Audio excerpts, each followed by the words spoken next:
wa nastaghfiruh wa natubu ilaihi wa na'udzu billahi min syururi anfusina wa sayyiati a'malina may yahdihillahu fala mudhillalah wa may yudlilhu fala hadiyalah. Asyhadu an la ilaha illallah wahdahu la syarikalah wa asyhadu anna Muhammadan abduhu wa rasuluhu la nabiyya ba'dah. Allahumma shalli wa sallim wa barik ala sayyidina Muhammadin wa ala alihi wa ashabihi wa man sara ala nahjihi ila yaumi mi'adih. Amma ba'du. Asbahna wa asbahal mulkillah walhamdulillahi la syarikalah la ilaha illa huwa wa ilaihi nusyur. Asbahna ala fitratil Islam wa kalimatil ikhlas wa ala dini nabiyina Muhammadin sallallahu alaihi wasallam wa ala millati abina Ibrahim hanifa wa ma kana minal musyrikin. Radina billahi robba wa bil islami dina wa bi Muhammadin nabiyya wa rasulah. Subhanaka la ilma lana illa ma 'allamtana innaka antal alimul hakim.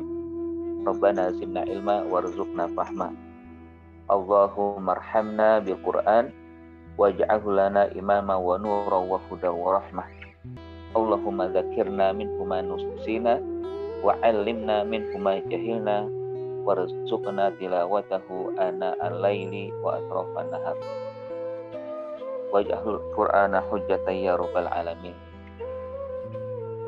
Bapak dan Ibu hadirin wal hadirat yang dimuliakan Allah Subhanahu wa taala, segala puji dan syukur senantiasa kita hadirkan dalam jiwa kita, dalam raga kita, yang mana nikmat yang tidak kira masih bisa kita rasakan, terutama nikmat iman dan Islam, nikmat bisa mengikuti kegiatan aktivitas, melaksanakan segala hal yang bisa memberikan kepada kita kebaikan. Dan juga insya Allah ya, kita akan menjadi hamba-hamba yang pandai bersyukur. La in syakartum la azidanakum wa la in kafartum inna adzabi lasyadid. Selawat dan salam selalu kita sampaikan kepada Nabi kita, Nabi Muhammad SAW, beserta keluarga, para sahabat, para pengikut, dan juga orang-orang yang senantiasa setia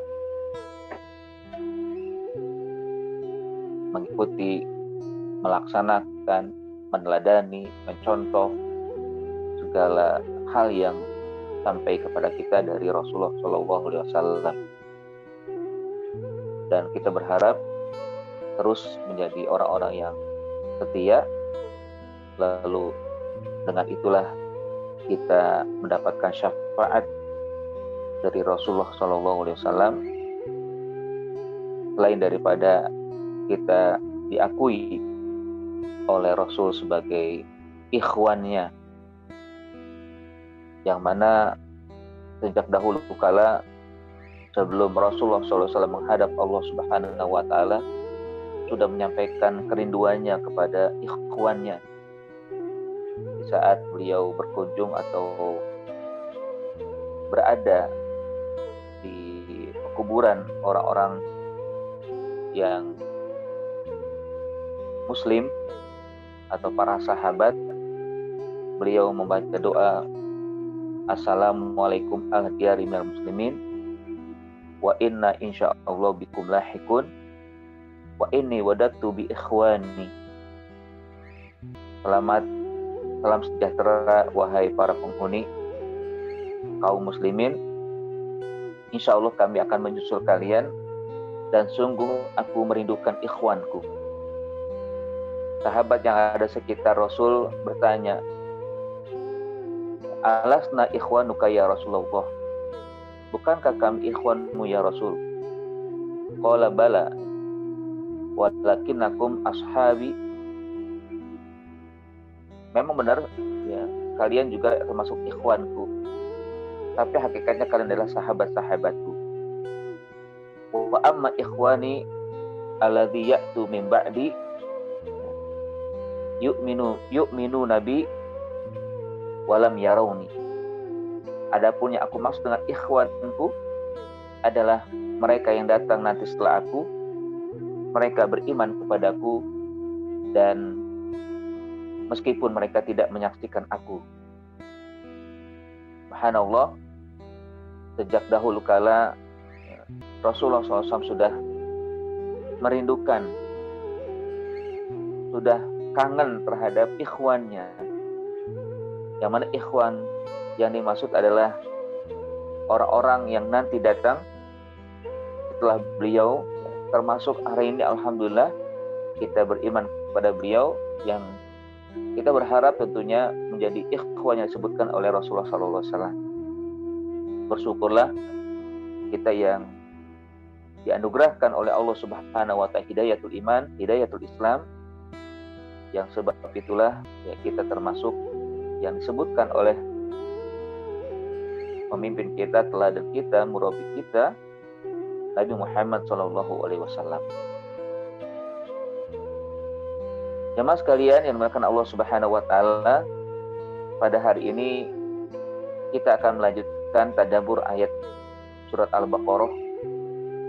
Kita masuk pada ayat ke-23 di mana Allah Subhanahu wa Ta'ala berfirman, a'udzubillahi minasyaitonirrajim.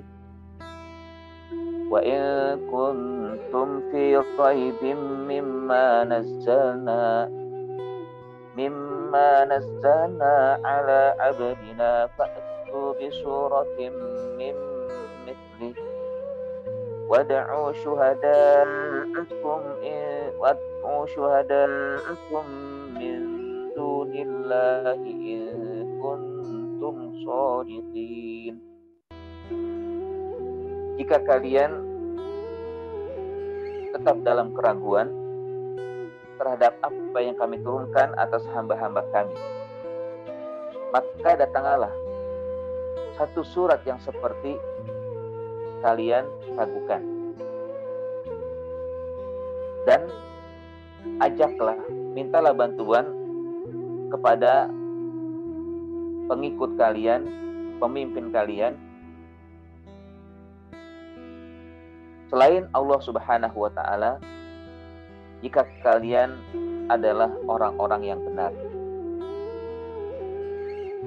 Kalau kita perhatikan, ayat ini merupakan ayat tantangan dari Allah Subhanahu wa Ta'ala kepada manusia-manusia yang masih ragu atau masih ingkar terhadap Al-Quran.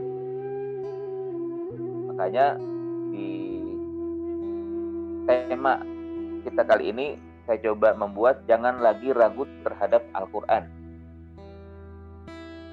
Karena kalau kita masih ragu, maka kita termasuk orang yang ditantang Allah.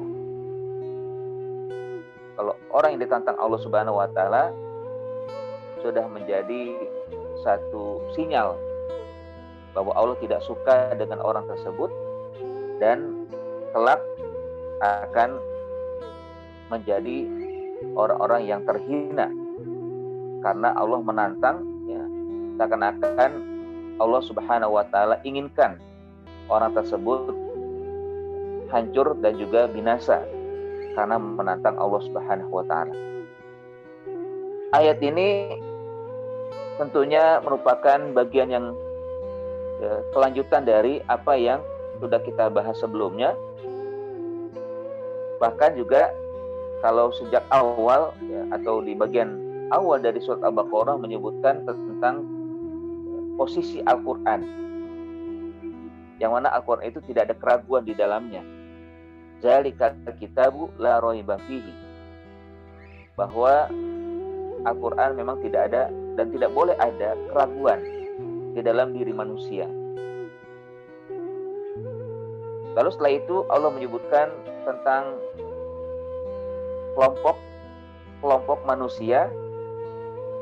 Pertama, orang yang bertakwa, yang dengan takwa mereka Al-Quran diterima, Al-Quran dijadikan pedoman, Al-Quran dijadikan petunjuk dalam kehidupan mereka. Dan setelah itu Allah sebutkan sifat-sifat orang bertakwa. Ada 5. Allah sebutkan sifat-sifatnya, karakternya. Mereka yang selalu beriman kepada yang gaib, selalu mendirikan sholat, selalu berinfak dengan harta yang Allah anugerahkan, dan selalu beriman kepada kitab, baik yang diturunkan kepada Rasulullah atau sebelum Rasulullah SAW, dan yang terakhir begitu yakin akan adanya hari akhirat. Setelah itu Allah sebutkan tentang karakter orang-orang kafir, di mana mereka sudah lekat dengan kekufuran sehingga akhirnya tertutup hati mereka untuk mendapatkan iman. Lalu Allah Subhanahu wa ta'ala katakan, innal ladzina kafaru sawa'un 'alaihim a'anzartahum am lam tunzirhum la yu'minun. Orang kafir sama saja diberikan peringatan atau tidak diberikan peringatan, mereka tidak akan beriman. Baru setelah itu secara panjang lebar Allah sebutkan tentang orang-orang munafik. Karakter orang munafik yang hakikatnya munafik bagian daripada kekufuran.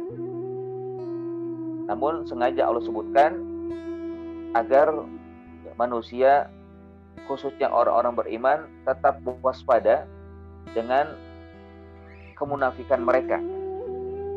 Karena mereka secara zahir mengaku beriman dan secara batin memiliki kekufuran. Allah sebutkan begitu panjang dan banyak sekali karakternya. Di antaranya adalah mereka suka berdusta, mereka yang memiliki hati yang sakit, mereka yang mengklaim melakukan kebaikan padahal adalah keburukan dan kerusakan. Mereka juga yang selalu mengklaim orang yang pintar, yang cerdas, tapi akhirnya mereka adalah orang-orang yang bodoh. Dan mereka juga yang menjual agama dengan kesesatan. Dan Allah tampilkan mereka dengan pelita yang sudah menyala, tapi dengan mudahnya mereka matikan, yang akhirnya mereka dalam kegelapan, serta tampilan seperti adanya hujan lebat, petir dan kilat menyambar. Lalu ketika petir datang, di kondisi gelap mereka melangkahkan kaki, tapi ketika petir hilang atau kilat hilang, mereka berhenti tanpa ada sesuatu yang bisa dilakukan. Dan begitulah memang orang-orang munafik yang sudah diberikan cahaya, sudah diberikan pelita, sudah diberikan sinar, mereka tidak menggunakan dengan sebaik-baiknya, lalu akhirnya mati dan redup dan kondisi mereka dalam kegelapan. Nah, setelah 3 kelompok disebutkan, baru setelah itu Allah sebutkan secara umum seruan Allah kepada manusia, ya ayyuhan nas u'budu rabbakum, agar semuanya kembali kepada Allah, beriman kepada Allah, dan terutama beribadah kepada Allah.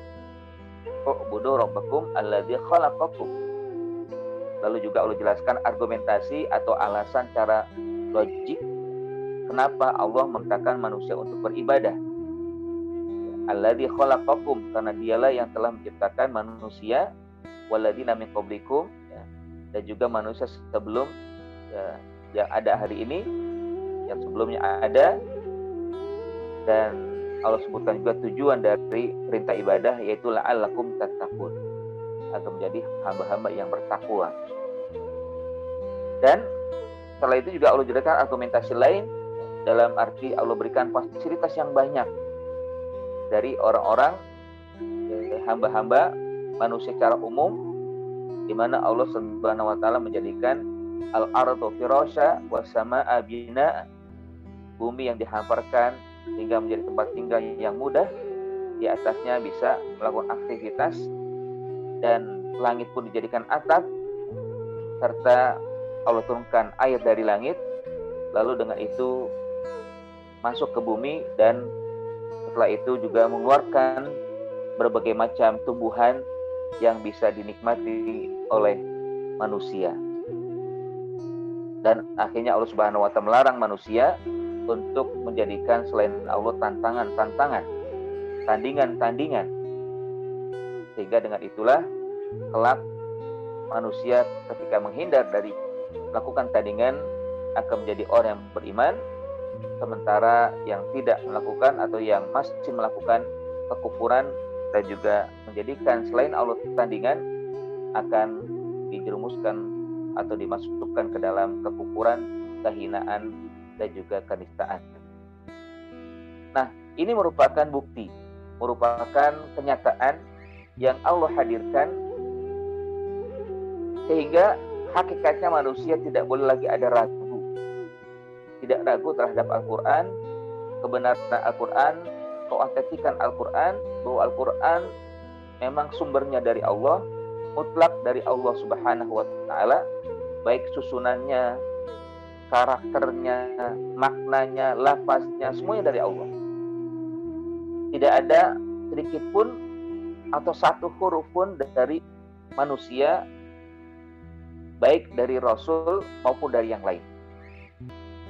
Kalaupun mungkin kita mendengar bahwa Al-Quran pernah ditulis di zaman Rasul, lalu diperbaiki di zaman Abu Bakar, dan diperbaiki lagi di zaman Utsman, bukan berarti ada yang dihilangkan, ada yang dikurangi, ada yang ditambah-tambah, atau ada hal-hal yang bukan dari Al-Quran. Tidak ada, semuanya mutlak dari Allah, dan tidak ada yang sedikit pun ditambah-tambah, dikurang, meskipun para sahabat melakukan perbaikan-perbaikan. Hakikatnya perbaikan yang mereka lakukan bukan hasil ijtihad mereka atau sesuatu yang mereka lakukan, tidak ada kesepakatan yang dilakukan oleh sahabat, semuanya hasil rembukan. Utsman meminta kepada sahabat-sahabat lain yang bisa menulis, yang pernah dijadikan oleh Rasul juga sebagai penulis Al-Quran. Lalu mereka juga ketika menerima Al-Quran meminta saksi bukti, siapa kira-kira yang menjadi saksi, apakah benar ini Quran, terus begitu. Dan akhirnya ketika disatukan oleh Utsman, diserahkan kepada sahabat-sahabat, mereka tidak memungkiri akan keaslian dan kesamaan sebagaimana yang mereka hafal sebelumnya Al-Quran yang memang turun kepada mereka.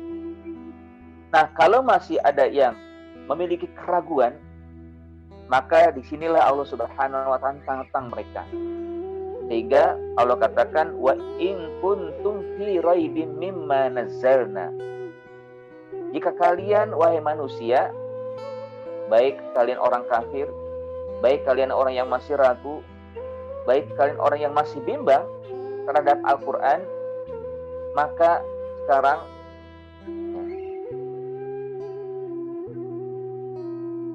fa'tu bi suratin min mislih, datangkanlah, buatlah yang semisal dengan Al-Quran,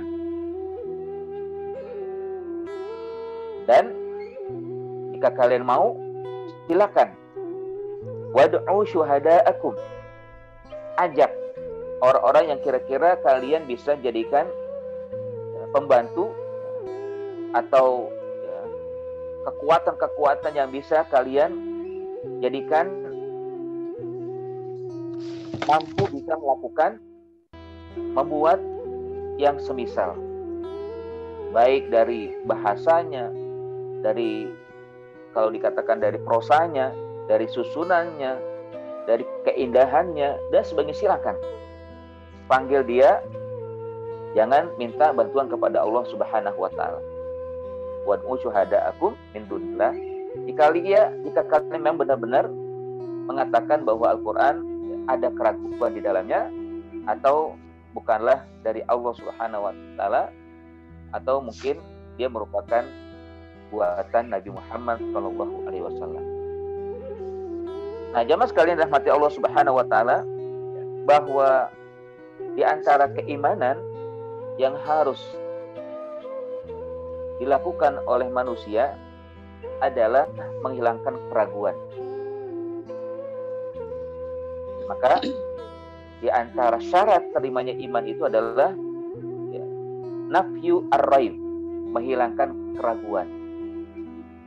Bahwa syarat iman itu kan ada 6, atau di antara rukun iman ada 6. Di antaranya adalah beriman kepada kitab, artinya yakin betul terhadap kitab yang diturunkan oleh Allah, baik Al-Quran maupun kitab-kitab sebelumnya. Jika ada keraguan, maka itu yang akan menghilangkan atau mengurangi nilai keimanan. Bahkan bukan hanya menghilangkan, tapi juga mengurangi dan menghancurkan keimanan tersebut.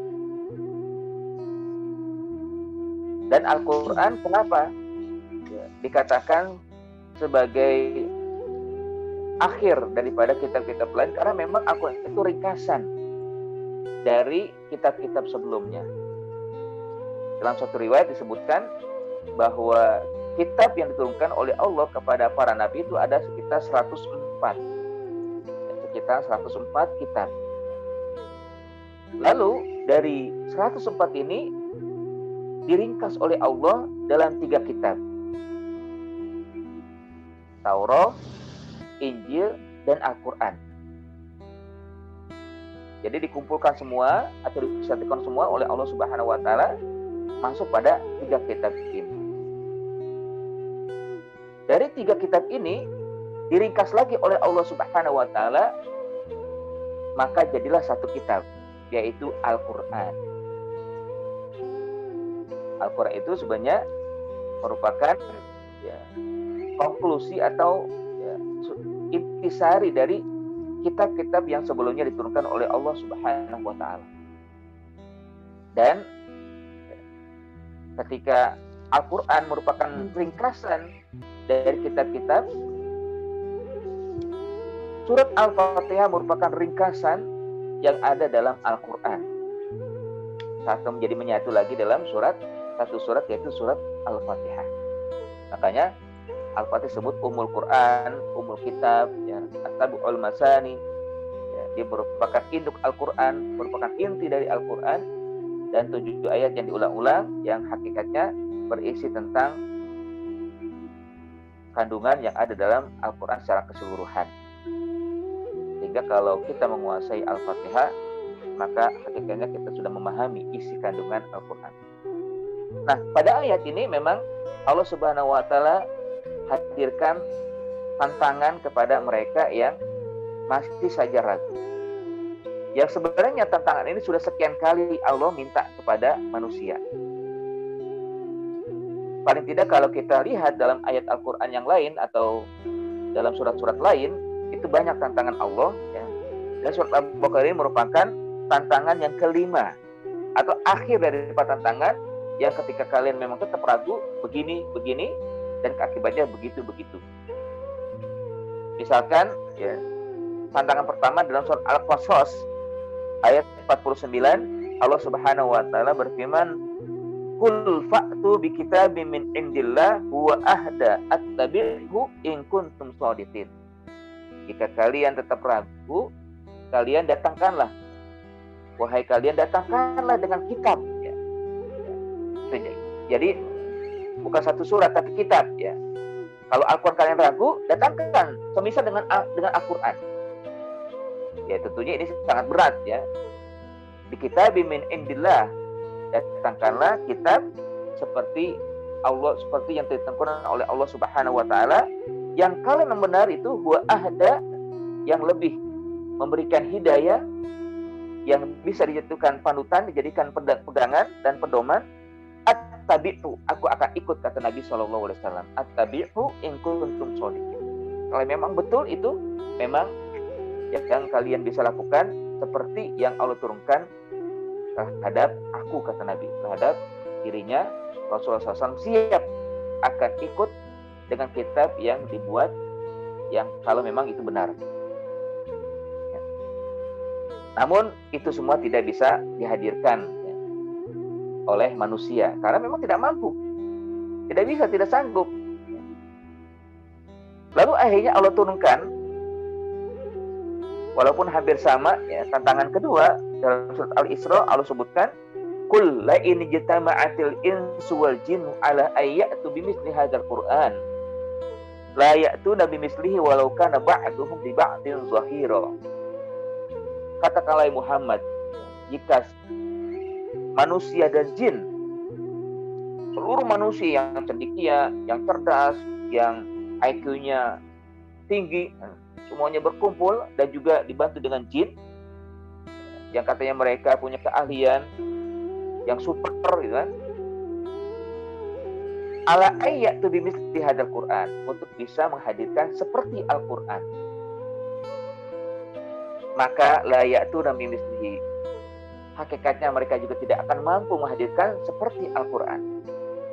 Walau kana ba'duhum li ba'din zahira, meskipun satu sama lain saling bahu-membahu, bantu-membantu, tolong-menolong untuk bisa menghadirkan Al-Quran. Tantangan kedua gagal, tidak sanggup mereka lakukan. Karena memang ya, secara keseluruhan Allah tantang, datangkan Al-Quran yang memang kalian klaim bahwa Al-Quran itu buatan Nabi Muhammad, bukan buatan atau bukan pemberian Allah Subhanahu wa Ta'ala. Akhirnya Allah turunkan bukan satu Al-Quran, satu kitab, maka ya tantangan itu lebih sedikit. Allah turunkan keinginannya atau tantangannya itu dengan 10 surat. Di ayat ke-13 surat Hud, Allah Subhanahu wa ta'ala berfirman, am yaquluna naftarah qul fa'tu bi asri suwari mithlihi muftarayati wad'u man istata'tum min dunillahi in kuntum shadiqin. Apakah mereka tetap mengatakan sesuatu yang bohong? Al-Quran buatan Muhammad, Al-Quran bukan berasal dari Allah Subhanahu wa ta'ala.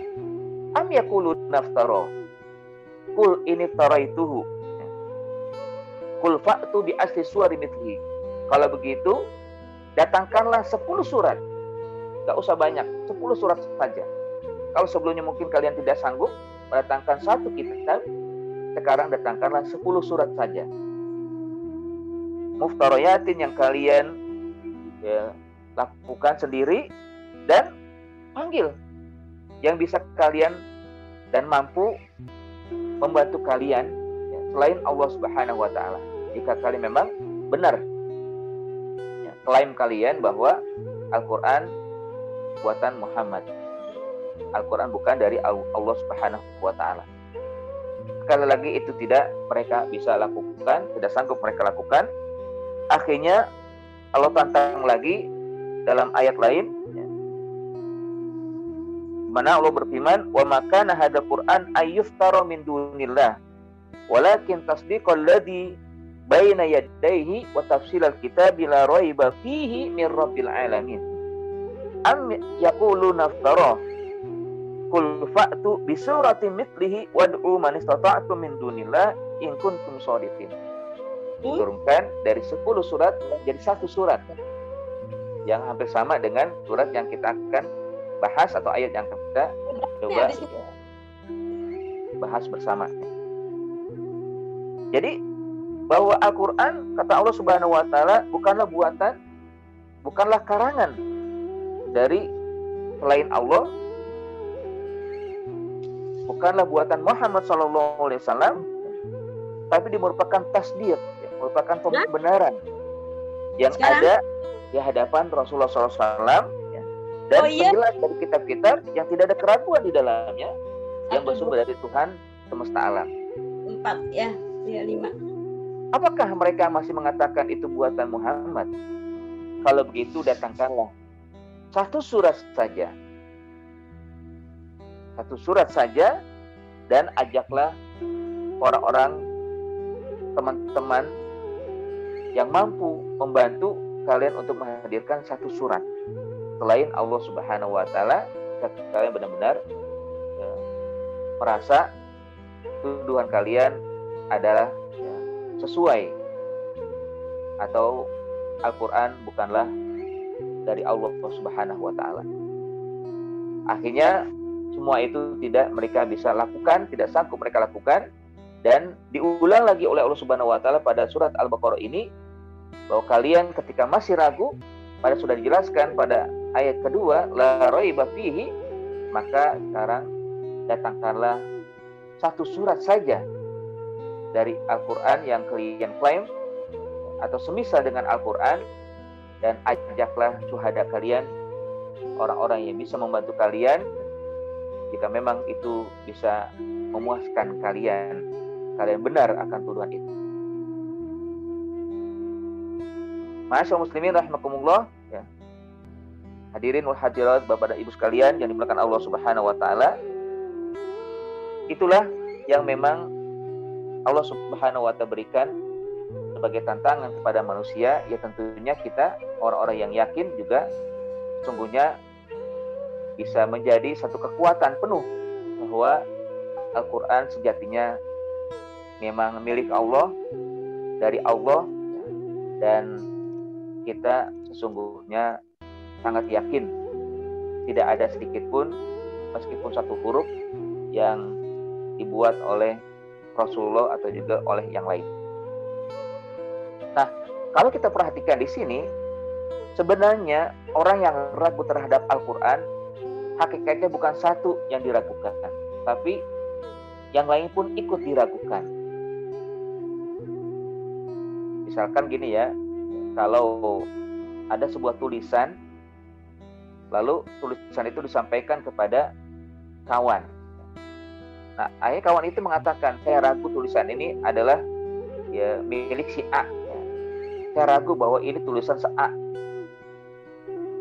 Nah, hakikatnya ya si B ini, misalkannya si B ini ketika meragukan bahwa itu tulisan si A, berarti dia meragukan tiga hal. Pertama, meragukan memang itu sumbernya dari A.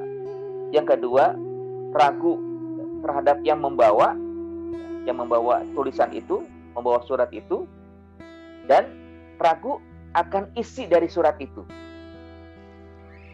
Yaitu kalau misalkan ya si B meragukan ya, apa yang disampaikan atau yang diterima ya, tentang surat ya, atau tentang tulisan. Jadi bukan hanya ragu terhadap surat itu atau tulisan itu, tapi ragu juga kepada yang menulis, kepada juga yang membawa tulisan itu.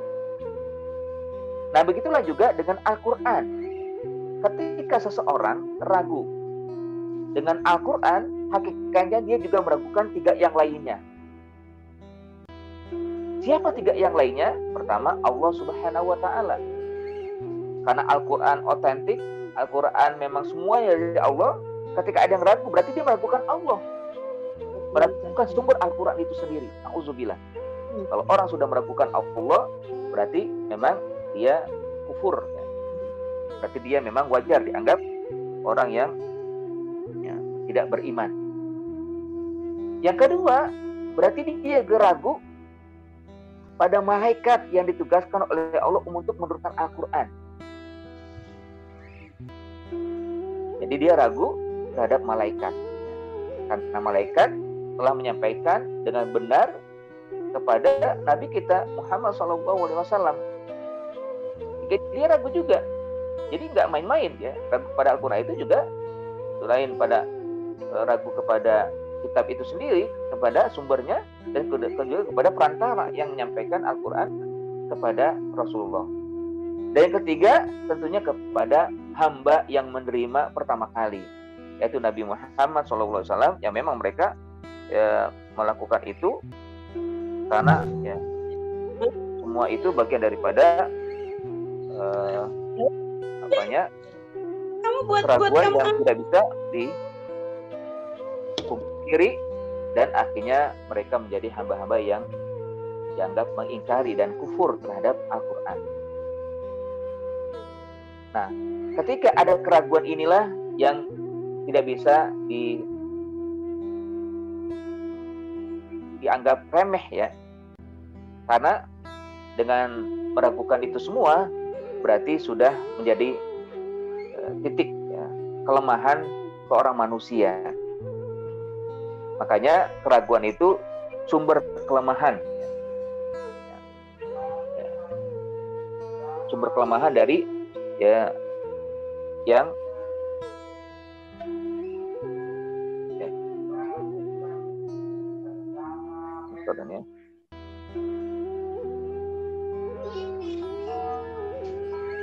Baik jamaah sekalian dirahmati Allah Subhanahu wa taala, mohon maaf ini ada kegangguan sedikit.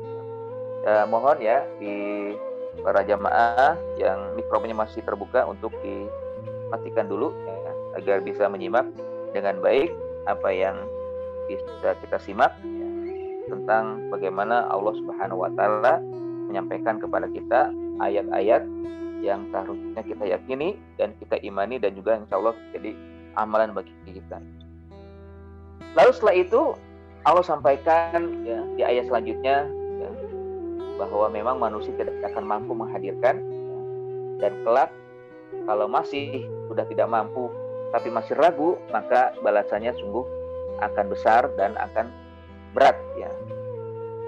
Allah katakan wa illam taf'alu walan taf'alu. Wa illam taf'alu, bahwa kalian pasti tidak bisa mendatangkan, pasti tidak bisa menghadirkan seperti yang diinginkan oleh Allah. Satu surat.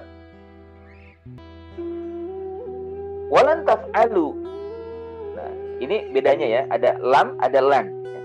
Kalau lam pada saat itu, kalian nggak akan mampu menghadirkan saat itu yang kalian bisa lakukan. Nggak ada yang bisa. Ya, jika kalian memang ingin melakukan, nggak akan bisa. Pada saat itu tidak bisa. Walan taf'alu, yang akan datang selamanya tidak akan bisa mendatangkan. Artinya ketidakmampuan manusia bukan hanya pada hal itu, tapi yang akan datang pun juga tidak akan bisa. Meskipun kecanggihan, ya, meskipun kecerdasan meningkat di masa yang akan datang atau alat-alat yang dimiliki canggih, tidak bisa menghadirkan. Walan taf'alu, selamanya tidak akan bisa. Jadi sudah ya disampaikan oleh Allah Subhanahu wa taala bahwa manusia memang tidak akan mampu. Ya wajarlah memang tidak mampu ya. Kenapa? Manusia kan makhluk lemah. Wa khuliqal insanu dha'ifa. Manusia itu lemah.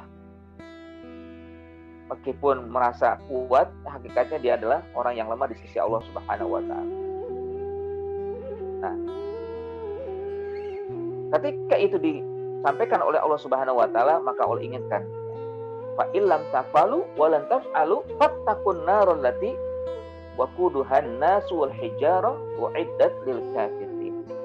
Jika kalian memang tidak mampu dan pasti tidak akan mampu, selama tidak akan mampu, maka ya, kembalilah kepada Allah, hilangkan keraguan karena di hadapan kalian azab. Ada api neraka yang disediakan bahan bakunya manusia dan batu. Ini menarik juga ya. Kenapa Allah Subhanahu wa taala jadikan manusia sebagai bahan bakar ya, api atau neraka nanti? Karena memang manusia yang ingkar, manusia yang kufur, manusia yang ragu, itu hatinya bergolak ya, menyala-nyala, sehingga akhirnya menjadi bahan panas dalam diri orang yang memang benar-benar tertutup hatinya untuk beriman dan akhirnya ragu. Kadang ada iri dan dengki, ada hasad ya, ada kebencian yang lahir dari orang kafir, sehingga senantiasa bergolak hatinya, tidak suka dengan orang-orang beriman, dengan kemajuan yang dicapai oleh orang beriman, lalu berusaha untuk mematikan atau juga menghancurkan. Dan akhirnya dijadikan oleh Allah Subhanahu wa taala api ini, ya, api yang bergolak ini ya, menjadi bahan bakar ya nanti di akhirat atau di neraka. Waquduhan nasu wal hijarah. Jadi bahan bakarnya kita sendiri manusia. Karena manusia itu memang yang ya, menjadi pemicunya ya. Menjadi lahirnya api itu sendiri, api yang ada dalam jiwa mereka karena ketidakimanan, karena kekufuran, karena keraiban atau keraguan itu menghadirkan api yang menyala-nyala.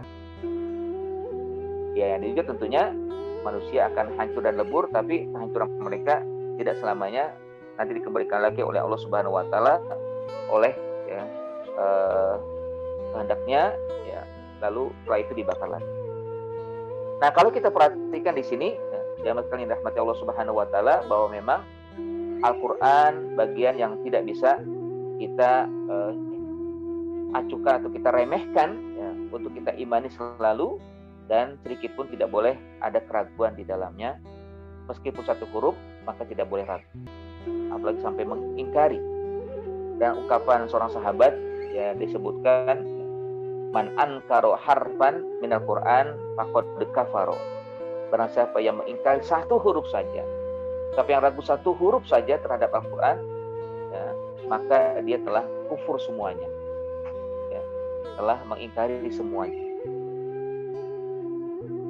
Nah, jadi ya, bahwa selain daripada Al-Qur'an ya, yang dinyatakan oleh Allah Subhanahu wa taala kebenarannya, keotentikannya, maka isinya pun harus juga kita pahami, isinya pun harus kita ya, mengerti dan lalu jadikan sebagai amal kita, panduan kita, pedoman kita dalam sehari-hari. Jadi bukan hanya merasa tidak meragukan ya. Kalau sekarang kan banyak orang yang mengatakan gitu, saya beriman kepada Al-Qur'an, tidak ada keraguan dalam Al-Qur'an, tapi sayangnya isinya atau ya, syariat yang ada di dalamnya tidak dilakukan, sama saja. Misalkan ya, kalau dalam komunitas jaringan liberal itu kan, saya tidak mengatakan Islam liberal ya, tapi jangan liberal aja lah ya, hilangkan Islam. Bahwa mereka mengatakan bahwa Al-Quran itu sebenarnya tidak otentik lagi, maksudnya tidak relevan lagi terkait dengan aturan-aturan yang ada di dalamnya.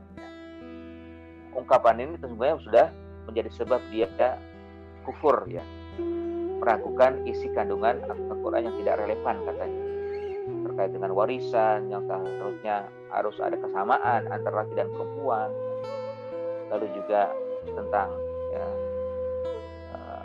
hukum menegakkan syariat Islam ya, tentang khilafah dan lain-lain, itu semuanya itu pokoknya kalau ada dalam Al-Quran nggak usah diragukan. Mengenai nanti bisa dilakukan atau tidak itu nanti urusan lain, tapi untuk ya jangan sampai melakukan atau mengatakan tidak lagi relevan, ini masalah ya. Makanya ini di-keep gitu kan dalam diri kita, jangan sampai ya, Al-Quran itu nggak relevan lagi, Al-Quran itu tidak sesuai lagi. Kemajuan ya zaman ini sudahlah tidak lagi berlaku ya, Al-Quran ya, karena sudah sekian lama berjalan ya, sudah lama ya berlalu ya, 1400 tahun ya, 14 abad sudah berlalu. Karena Al-Quran memang mukjizat. Al-Quran dari Allah, dialah yang memastikan Al-Quran itu untuk selalu bisa relevan dalam segala urusan dan juga segala masa dan tempat. Ya. Nah, jemaah sekalian dimuliakan Allah Subhanahu wa taala, ya, apapun yang ada dalam Al-Quran marilah kita yakini, dan selain itu juga marilah kita amalkan. Yang perintah kita amalkan, yang larangan kita jauhi. Jangan sampai ada perintah yang kita amalkan dan ada larangan yang mungkin nggak masalah lah ya untuk dicoba-coba, jangan. Nah, karena kalau demikian bisa bermasalah yang besar. Hindari hal-hal yang memang menjadi sebab kita mendapatkan kehinaan dan juga ya, kenistaan dari Allah Subhanahu wa taala. Karena semuanya sudah menjadi ketetapan Allah, yang perintah akan menjadi kebaikan pula untuk kita, begitupun yang larangan akan menjadi sebab kita terhindar dari segala ya, mara bahaya. Mungkin ada orang yang merasa ya gitu, bahwa dirinya sudah hafal Quran ya, sudah pasti akan bisa menjamin dirinya untuk mendapatkan tiket surga. Memang betul bagaimana yang disampaikan oleh Rasulullah SAW. Tapi kalau hanya hafal tapi tidak mau melaksanakan isinya, ini tentunya akan menjadi masalah besar. Apalagi kita yang ya, hafal Quran hanya sebagian, hanya sedikit, tidak seluruhnya, lalu tidak mau mengamalkan isi kandungan Al-Quran, ini lebih berat lagi nanti. Makanya Allah ingatkan, fattaqun narul lati waquduhan nasul hijr. Takutlah kalian ya, dari api neraka yang bahan bakarnya adalah manusia dan batu, dan itu semuanya dipersiapkan untuk orang-orang yang tidak beriman, orang-orang yang kufur. Ya. Nah, masyaallah muslimin rahimakumullah, itulah yang bisa kita bahas bersama. Saya sampaikan ya terkait dengan isi dari salah satu ayat yang ada dalam surat Al-Baqarah ya, terkait dengan jangan lagi ragu terhadap Al-Quran, keraguan yang bisa berakibat fatal dalam diri kita. Bukan hanya di dunia kita akan sengsara, tapi juga di akhirat akan sengsara oleh karena keraguan yang hadir walaupun itu sedikit. Mudah-mudahan kita termasuk orang yang senantiasa istiqomah untuk meyakini Al-Quran, senantiasa istiqomah untuk mengamalkan Al-Quran, dan juga bisa menjadi hamba-hamba yang hafal Quran. Ya Allah, maj'alna min hafazatil Quran, aw maj'alna mimman ya'malu ma fil Quran, aw maj'alna mimman yastami'una qawla wa yattabi'una ahsana. Ya, terima kasih atas kehadirannya, dan sebelum kita tutup ya, mungkin jika ada ingin bertanya atau jika ada ingin menyampaikan hal-hal yang ya mungkin sebagai keterangan atau juga tambah-tambahan, silakan dari Bapak dan Ibu yang hadir pada kesempatan kali ini. Silakan. Wallahu a'lam bishawab. Ada? Ada Ustaz, saya Ali Pak Soedan. Oh iya Pak Ali. Alhamdulillah bisa hadir kembali. Ya, Assalamualaikum. Waalaikumsalam warahmatullahi wabarakatuh. Ya. Tadi mengenai surat Hud tadi, saya cek bukan ayat 15 Ustaz, ayat 13 tentang suruh buat 10 surah tadi loh. Iya. Ayat 13 Ustaz. Iya 13. 13 ya. Terus saya ingin bertanya, tadi kan Ustaz bilang ada 104 kitab ya yang diturunkan ke nabi-nabi itu. Iya. Sedangkan jumlah nabinya kan lebih dari 100 Ustaz ya. Iya betul. Kalau nabi kan ribuan. Berarti banyak nabi yang juga belum dapat kitab Ustaz. Jadi pakai apa dia? Pakai suhuf atau bagaimana? Iya. Dan jumlah nabi itu sekian banyak itu apa sampai ke Indonesia Ustaz? Indonesia, India, Eropa barangkali, Cina, apa hanya di Timur Tengah saja Ustaz? Itu aja Ustaz, pertanyaan saya. Baik, Masya Allah ini Pak Ali ini kalau bertanya cukup menarik ya. Baik, jadi terkait dengan ayat tadi memang alhamdulillah diingatkan ya, memang tadi saya sampaikan Hud ayat 13 ya. Dan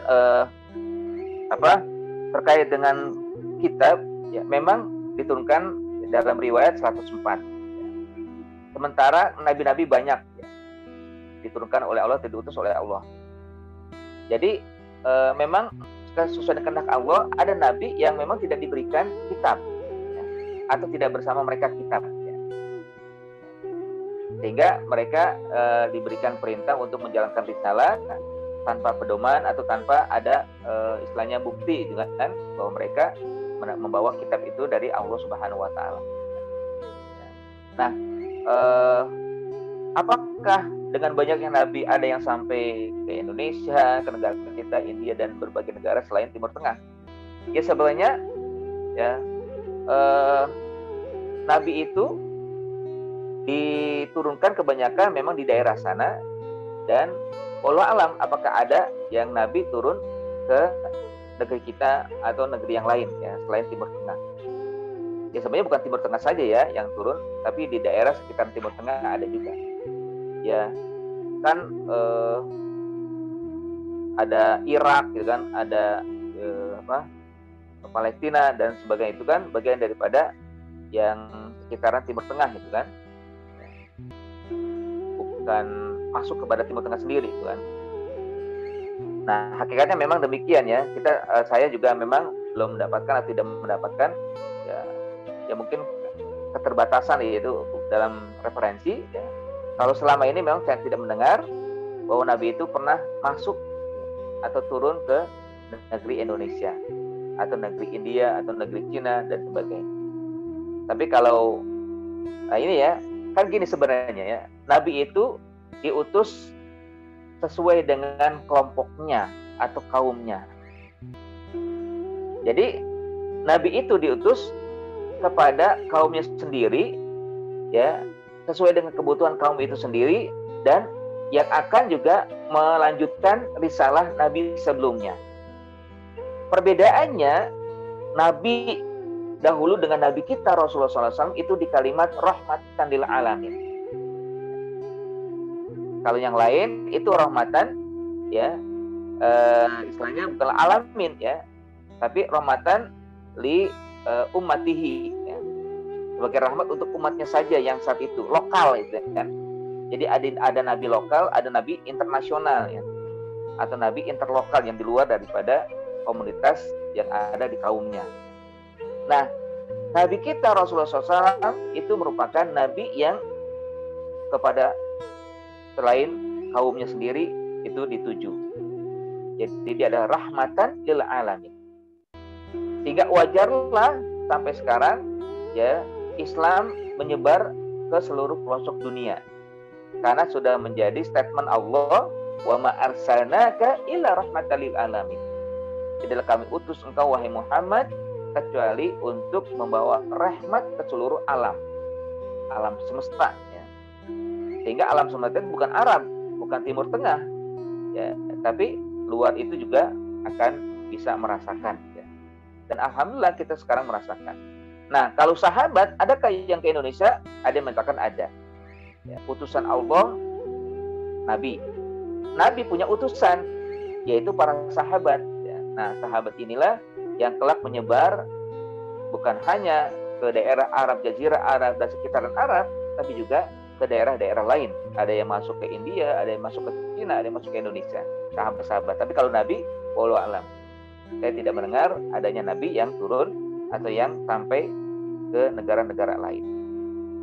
Kenapa mungkin demikian? Bisa saja pertama ya keterbatasan referensi, dan juga memang sejarah itu kata Nabi, sejarah yang disampaikan tentang aku ya, itu insya Allah otentik dan bisa dipertanggungjawabkan. Tapi sejarah yang disampaikan selain aku, sebelum aku, itu ya tentunya banyak yang walaupun tidak kita pungkiri ya akan ada kebenaran yang ada dalam sejarah dari masa Nabi Adam sampai Nabi Isa. Tapi karena sudah banyak tangan-tangan yang tidak bertanggung jawab melakukan pemutarbalikan fakta, ini akhirnya yang bisa dipertanyakan ya kebenarannya. Lalu nanti untuk mentahqiq istilahnya, untuk merekonstruksi atau juga untuk mencari kebenaran itu banyak sekali kendalanya. Tapi kalau tentang Nabi Muhammad dan juga tentang Al-Quran, insya Allah dipertanggungjawabkan kebenarannya. Apalagi dalam riwayat-riwayat itu ada ketentuan ya. Ya kan kalau dalam riwayat hadis itu 5 ketentuan ya. Yang kalau terpenuhi 5 ini maka hadisnya sahih ya. Pertama, an yakuna adilan, an yakuna dhabitan, musalsalan ya, tidak boleh terputus ya. Atau juga dia terhindar dari penyakit ya atau sesuatu yang diragukan ya. Tidak boleh sendirian ya dalam meriwayatkan itu. 5 hal ini kalau satu saja ya tidak terpenuhi maka hadisnya dianggap lemah. Ini syarat-syarat yang digunakan oleh ya para ulama ya terkait dengan bagaimana periwayatan sejarah tentang Nabi Muhammad SAW. Nah, jadi ya demikian mungkin ya Pak Ali atau juga yang lain, bahwa memang para nabi diutus oleh Allah Subhanahu Wa Taala yang kitabnya tidak banyak diturunkan, ya mungkin ya kitab itu ya sama ya, dianggap sama lah ya. Ya misalkan suhuf sama digunakan semua oleh para nabi. Ya. Sehingga jumlahnya sekitar segitu. Wallahualam, itu juga riwayat disampaikan oleh sahabat Nabi ya, tentang apa yang diturunkan oleh Allah, yang ringkasannya begitu sampai akhirnya ringkas kepada Al-Quran dan juga kepada surat Al-Fatihah. Baik, mungkin itu yang bisa saya jawab ya. Ada yang lain? Ini ada dari chatting ya, coba saya bacakan. Ustadz, jazakallahu khairan untuk usianya, mohon izin bertanya, dalam konteks kekinian kaum muslimin mungkin sebagian besar tidak ragu dalam keimanan dan konsep hidup bahagia. Namun sepertinya mereka masih banyak yang ragu terhadap isinya dalam konteks memecahkan permasalahan kehidupan masyarakat. Ya. Hal ini terlihat ketika Al-Quran tidak jadi rujukan utama ya, dalam pembahasan masalah-masalah permasalahan kehidupan tersebut. Ya, mohon ya advice-nya terkait ini. Ya, memang ya ini yang menjadi masalah. Sebenarnya bukan Al-Quran yang tidak bisa mencegah masalah, kita sendiri yang belum sampai untuk bisa memahami Al-Quran itu sendiri untuk dijadikan berbagai rujukan dari masalah-masalah yang ada di tengah kehidupan kita. Ya. Kayak sekarang ya, kita dalam pandemi ya, COVID-19.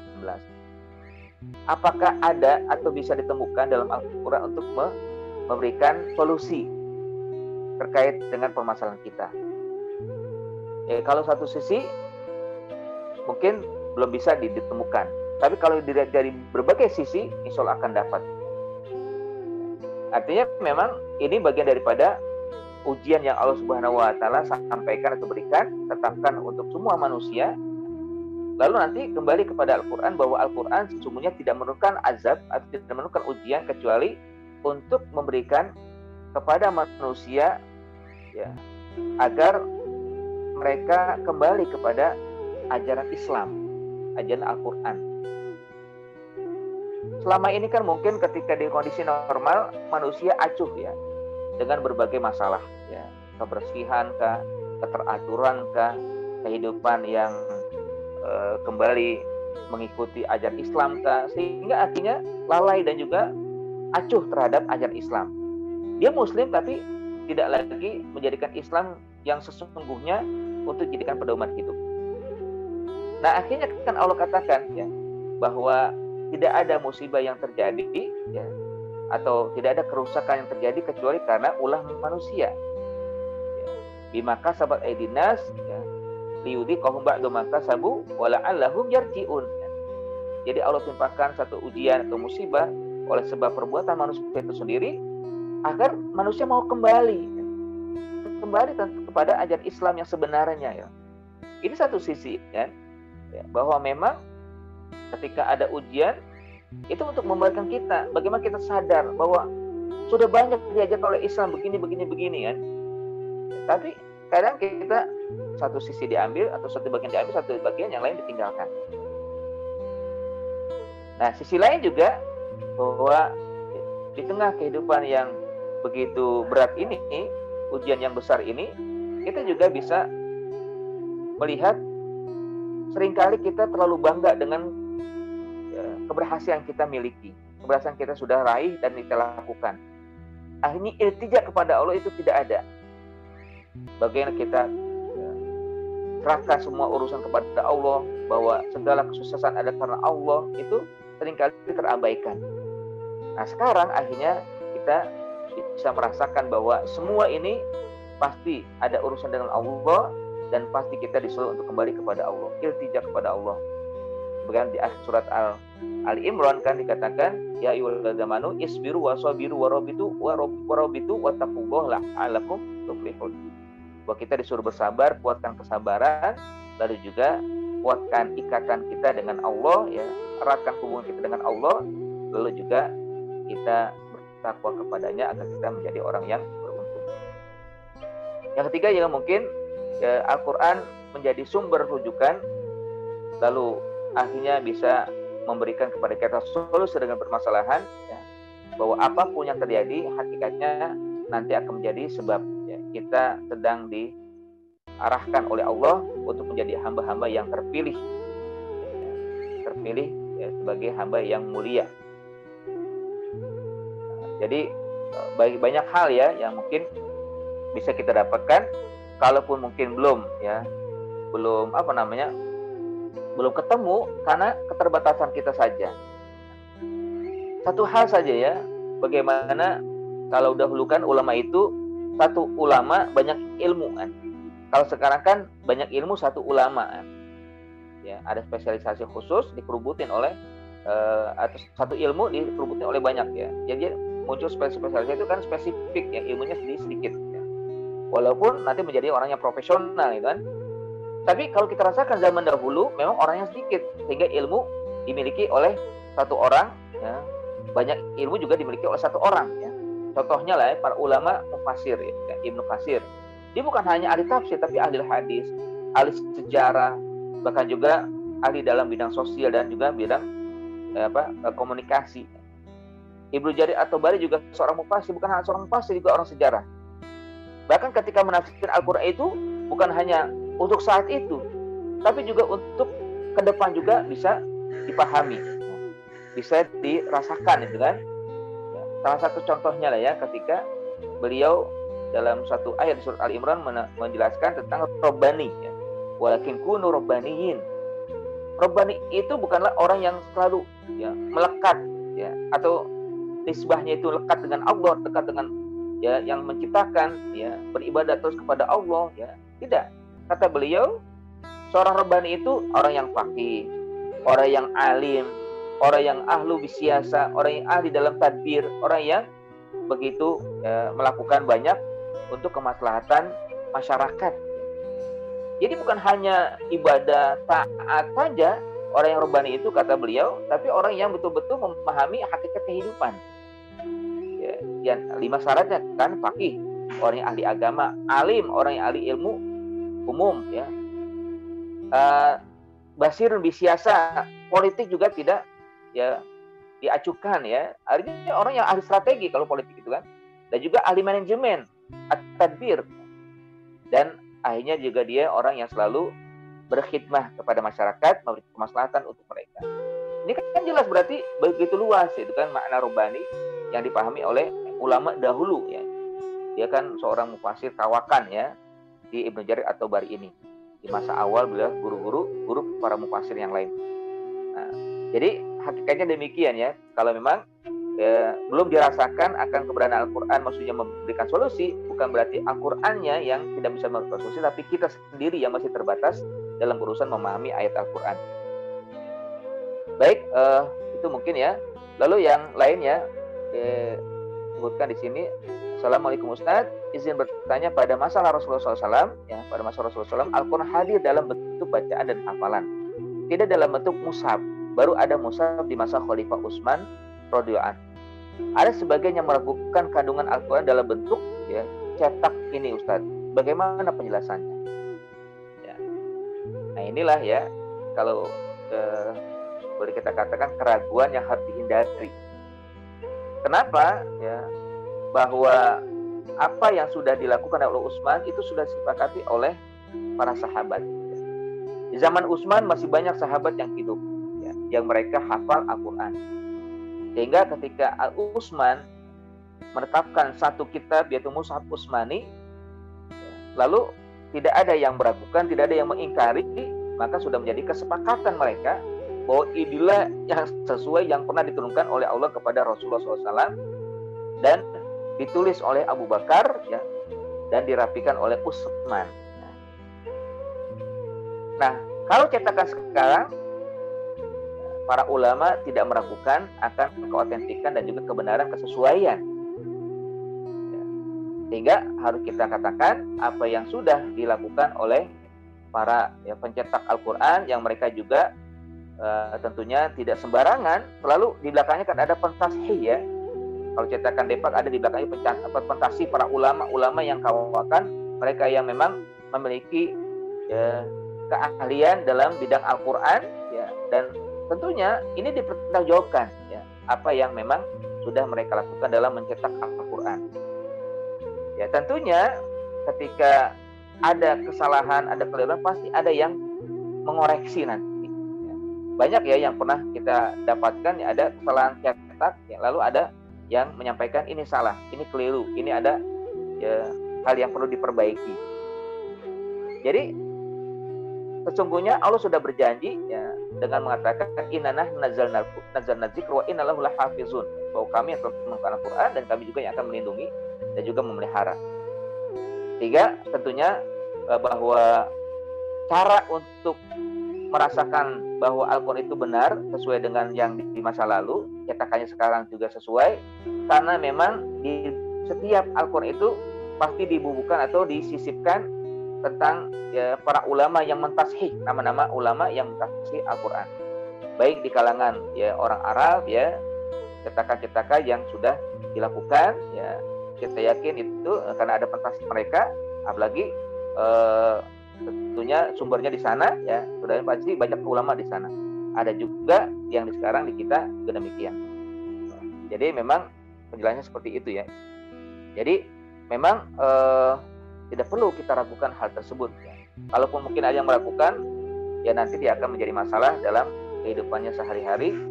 Lalu akhirnya dia tidak full ya dalam melaksanakan tugasnya sebagai hamba Allah Subhanahu Wa Taala, itu beriman kepada kitab. Yang paling penting memang bagaimana kita meyakini isi kandungan ya. Ya kalau ya semuanya sebenarnya penting ya. Baik, mungkin itu ya yang bisa saya sampaikan dan jelaskan ya. Ada yang lain yang nggak ada ya? Yang izin ya silakan ya, jika ada tugas lain atau juga kegiatan lain. Boleh satu lagi Ustaz? Boleh, silakan Pak. Satu lagi Ustaz. Kan orang pada umumnya kan sudah yakin bahwa Al-Quran itu mukjizat. Bisa nggak Ustaz beri beberapa contoh tentang kemukjizatan Al-Quran ini? Di mana letak mukjizatnya itu? Barangkali perlu dikemukakan Ustaz. Betul. Ya.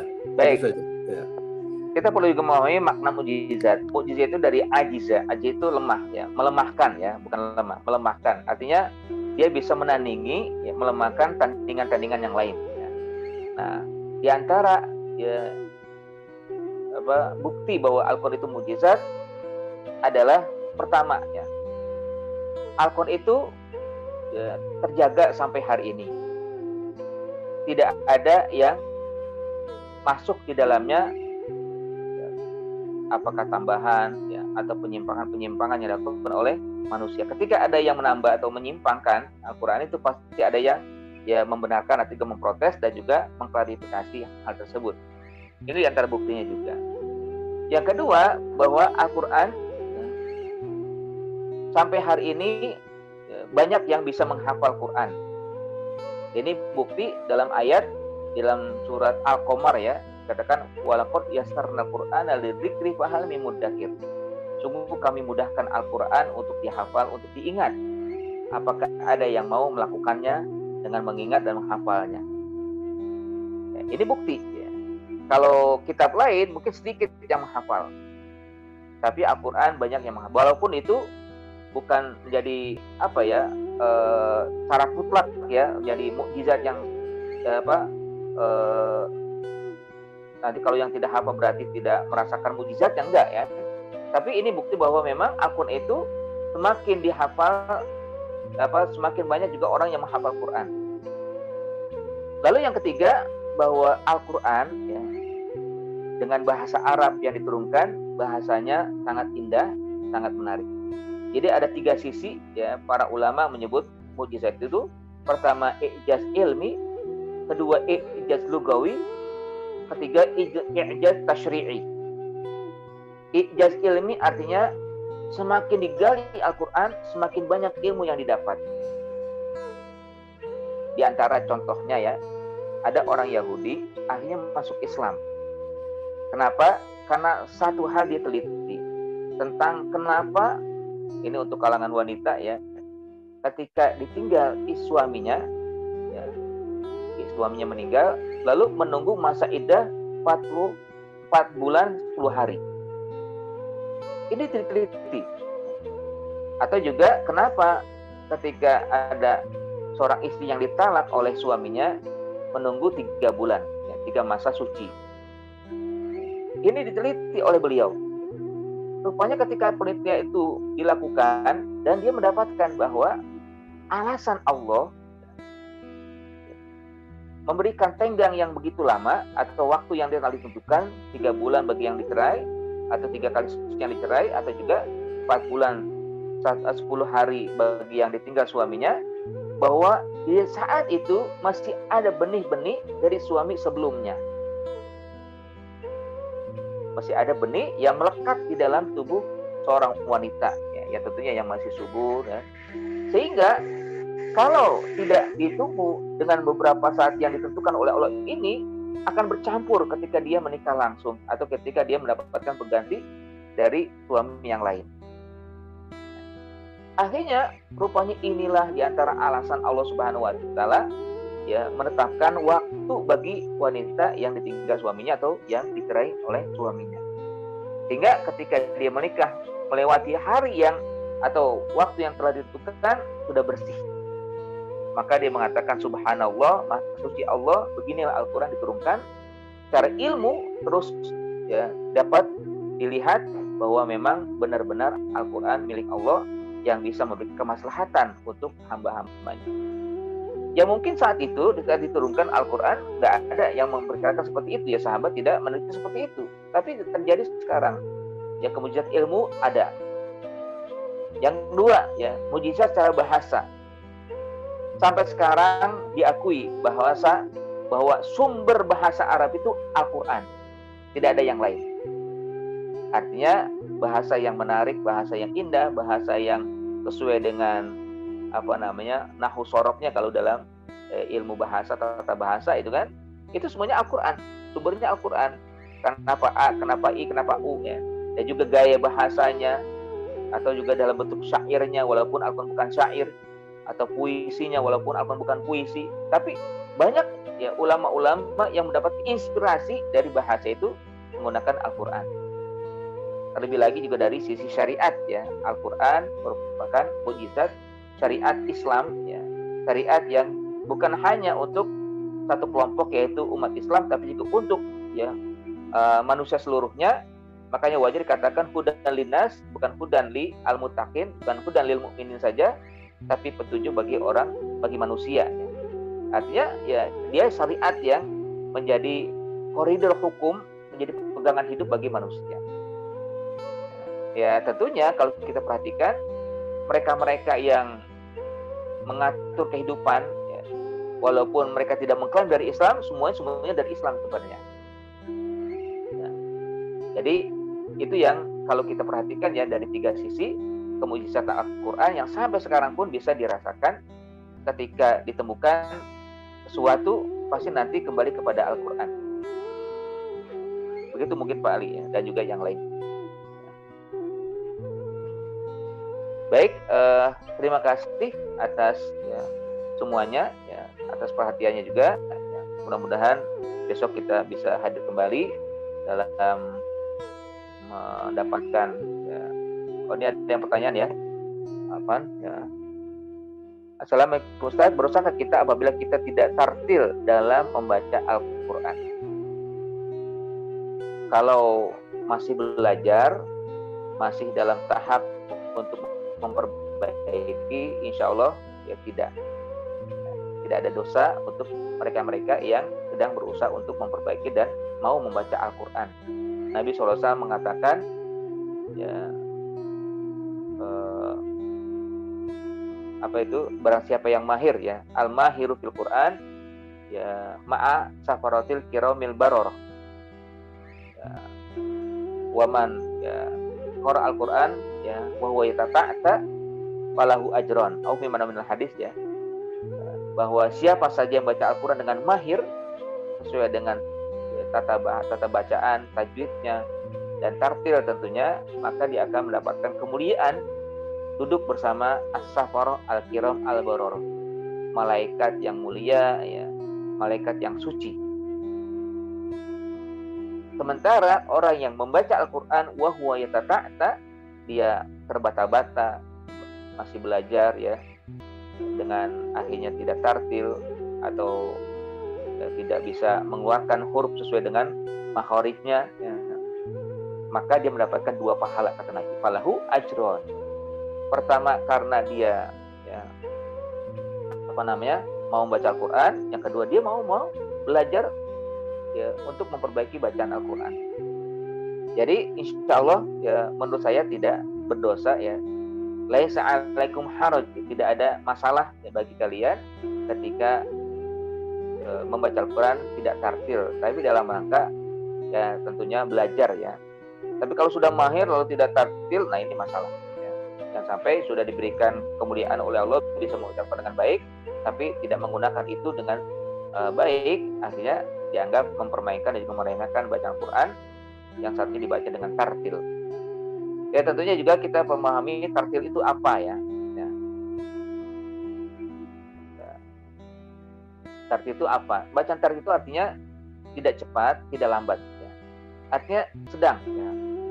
Ya. Antara dua ya. Itu yang dimaksud dengan tartil. Warattil Qur'ana tartila. Ya. Bacalah dengan cara yang tidak cepat-cepat dan juga tidak lambat-lambat. Ya. Sehingga dengan dibaca itu sesuai dengan makhraj hurufnya, ya. Lalu akhirnya mendapatkan isinya renungan lah ya, renungan atau juga tadabbur Al-Quran yang saat dia mentartil Al-Quran itu sendiri. Makanya bacaan itu kan disuruh dengan waratil Quran, bukan waqra'ul Quran. Kalau qiraah kan seperti orang baca buku ya. Ya. Walau bisawab itu mungkin yang bisa saya jelaskan tentang bagaimana apakah hukumnya atau berdosakah orang yang tidak tartil Al-Quran. Insya Allah kalau dalam masa pembelajar dan masa ya, untuk memperbaiki ya dimaklumi oleh Allah Subhanahu wa taala ya sesuai dengan hadis Nabi tadi akan mendapatkan 2 pahala. Mudah-mudahan kita semua diberikan ya, kekuatan untuk bisa membaca Al-Quran dengan sebaik-baiknya, dan terima kasih atas kehadiran semua. Mudah-mudahan juga kita bisa banyak berinteraksi dengan Al-Quran ya, lalu dengan interaksi itu kita mendapatkan pahala dan juga mendapatkan pelajaran, lalu juga bisa mendapatkan syafaat ya, bukan dari Allah saja kita mendapatkan syafaat atau dari Nabi juga mendapatkan syafaat, tapi dari Al-Quran pun kita mendapatkan syafaat. Aku qouli hada wa astaghfiru lakum ya. Dan sebelum kita tutup, marilah kita mohonkan kepada Allah, kita hadirkan jiwa dan raga kita kepada Allah Subhanahu wa taala, khusus kita minta kepada Allah, mohon kepada Allah terutama agar kita dihindari dari musibah yang sedang kita hadapi hari ini, terhindar dari bencana ya, lalu kita bisa keluar dari musibah dan bencana ini dengan elegan, dengan ridho Allah Subhanahu wa taala. Astagfirullahalazim, astagfirullahalazim, astagfirullahalazim. A'udzubillahi minasyaitonirrajim. Bismillahirrahmanirrahim. Hamdan na'imin, hamdan syakirin, hamdan yu'afi ni'amahu wa yukafi mazidah. Ya Rabbana lakal hamdu wa lakal syukru kama yanbaghi li jalali wajhikal karim wa 'azimi sultanik. Allahumma shalli ala sayyidina Muhammad. Allahumma ighfir lana wa liwalidina warhamhum kama rabbawna shaghira. Allahumma ighfir lana wal ikhwanina alladziina sabaquna bil iman wa la taj'al fi qulubina ghillan lil ladzina amanu rabbana innaka ra'ufur rahim. Rabbana zalamna anfusana wa illam taghfir lana wa tarhamna lanakunanna minal khasirin.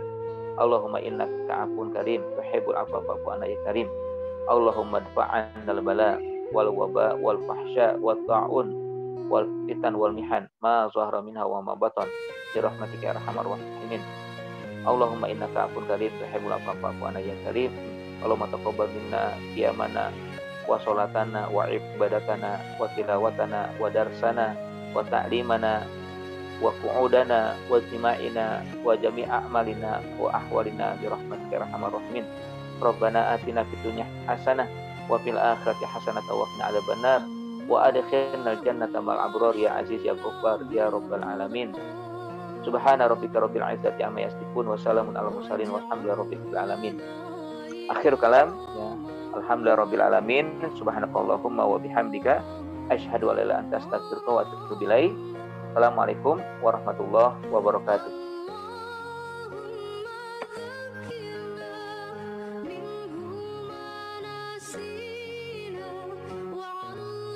Syukran jazakumullah Ustaz.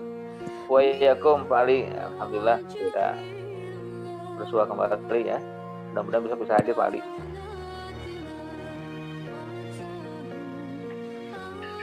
Barakallahu fiik, jazakallahu khairan Ustaz. Ali Berfik, Bayatum. Terima kasih semuanya, masih pada Pak Agung, Pak Hendra, Bu Asti, Bu Dian, juga Teh Deis, ya, Pak Syahril, ya, Bu Nadia, ya, dan juga Mam Tisa Tibi, atau Bu Nur Seha, ya, Bu Tasri, ya, Bu Titin, Bu Tumi, Pak Rahmat, ya, ini di Malang ya, Pak Puji, ya, Pak Yami, ya, Bu Nur Hayatun, ya, Pak Amir, ya, Pak Rifki, ya. Terima kasih atas kalian semuanya, ya. Mudah-mudahan ya, berkumpul kita di dunia dan insya Allah berkumpul juga di akhir surga Allah Subhanahu Wa Taala, karena kita dalam keimanan. Ya.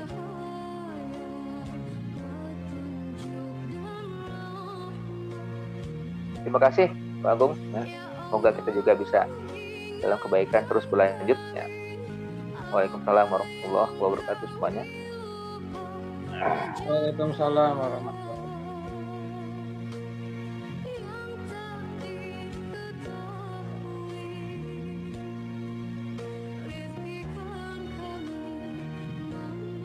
Baik, saya izin ya.